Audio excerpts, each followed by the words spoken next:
Hi there, welcome to Weston Nurseries Chelmsford in our tropical greenhouse, where today I'm not going to talk about tropical plants, much as I'd love to, but rabbits. I bet many of you are feeling like Mr. McGregor at the moment with Peter Rabbit there eating all your precious plants. It's been a big problem because our winter was particularly severe. The winter damage that rabbits do is slightly different to what happens during the growing season. The winter damage, many customers were reporting that they'd lost trees and shrubs where the rabbits had gnawed all the way around the bark. And that is a common and unfortunate thing that happens in harsh winters when the rabbit population is high to start with. Bear that in mind if we have another winter like last winter, where the snowpack elevated their food sources to another level, literally. So that's why people had trees and things that were gnawed about a foot up, because rabbits are lightweight and they can sit on the snow. There are ways to prevent this. I wouldn't say that you can really necessarily stop things. If the rabbits have gnawed all the way around a trunk of something, chances are it will not survive above that damage, because there's no way for the plant to get its nutrients and water up into the canopy above.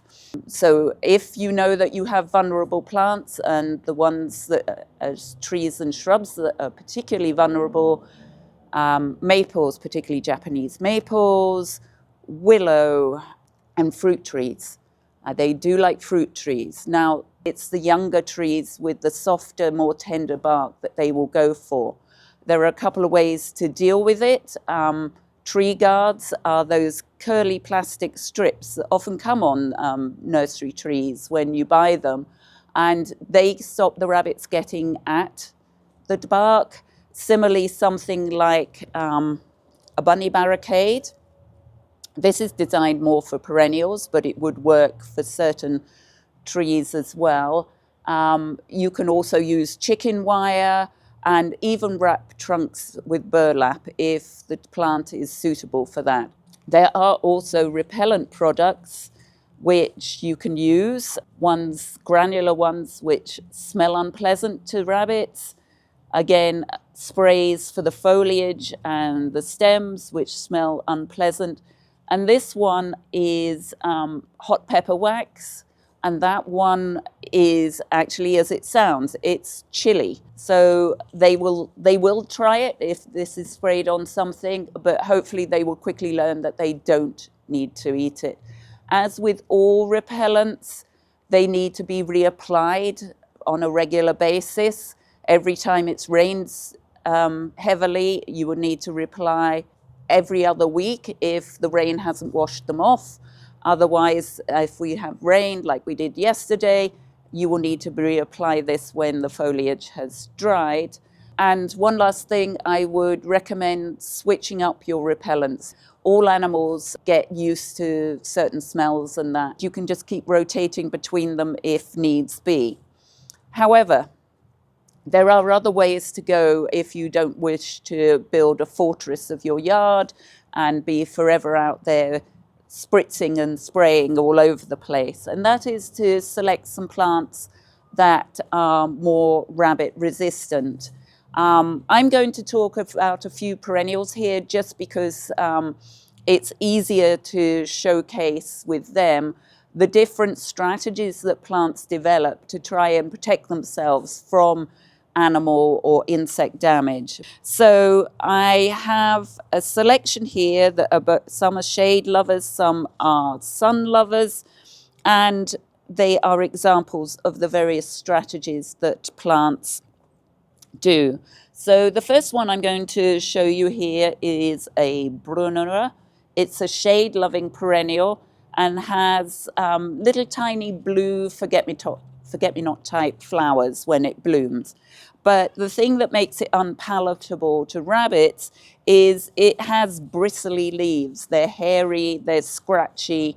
A rabbit doesn't want to eat them if it can find something else. You know, it wants something that's got the texture and taste of salad, you know, like lettuce or something or other.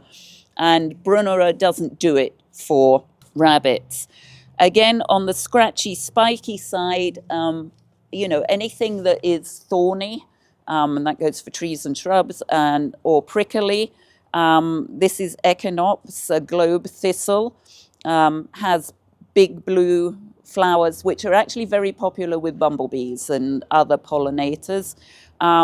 But again, they don't really want to touch it because they've got to go past the spines to start with. And then I have a couple of plants that are with leathery leaves. Again, anything tough really that it has to chew, they don't really want to know. This is hellebore, another shade lover. I forgot to mention that the globe thistle likes it sunny. And these are both deer and rabbit resistant. They don't taste nice, even if they could be bothered to chew the leathery leaves. And similarly, another shade lover with leathery leaves is Brunnera. I know it by its common name in Britain as elephant ear, but it's called pig squeak here because its leaves sort of squeak. Maybe we can hear it. And again, shade lover, various shades of pink flowers, and rabbits are not at all interested. Moving on to some sun lovers. This is a flowering onion, and just like the name suggests, it has sort of onion-scented foliage. It really doesn't want, rabbits really don't want to eat that, neither do deer for that matter. And we have a couple of sun lovers here, also are aromatic. They're both actually in the mint family. The orange one is Agastache kudos mandarin, hummingbird mint. So give you a clue as to what else it's good for in that common name. Even just holding it here, I can smell the minty aroma that's sort of coming from its foliage. And then the other one here is a perennial salvia, so meadow sage. Again, common name gives it away. It's got aromatic foliage. And finally, the final strategy that plants have when trying to keep animals from eating them is one that milkweed employs.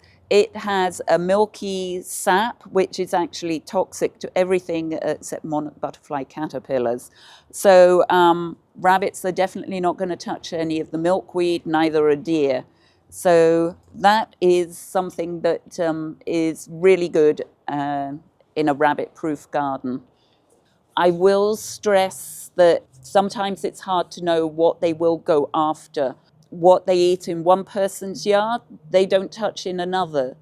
And in order to try and deter them from your yard, if you have a pet dog, that helps. Although, of course, your pet dog isn't normally out in the yard 24 hours a day, but it can help make it less agreeable for them to be there. I do allow some plants to grow that I know are almost sacrificial plants. I have some native weeds that I use for that purpose. And while they're small, they will eat them, which is another thing. One of the plants I didn't include in this selection that has rough leaves is coneflower. They will nibble on them while they are small. Once they get beyond a certain height, I think that really covers some information for you on how to deal with rabbits. I know they are frustrating, but we do have various ways of going about trying to protect things. And though I only talked about 8 different plants here, there are plenty more that you could choose. Come and ask one of the staff members if you're looking for something particular that rabbits won't eat. So on that note, happy rabbit-proof gardening, and I will be with you again sometime soon. So this is Catherine here in Chelmsford signing off. If you like what you saw, please subscribe to our channel or visit us at one of our 3 retail locations, Hopkinton, Chelmsford and Hingham.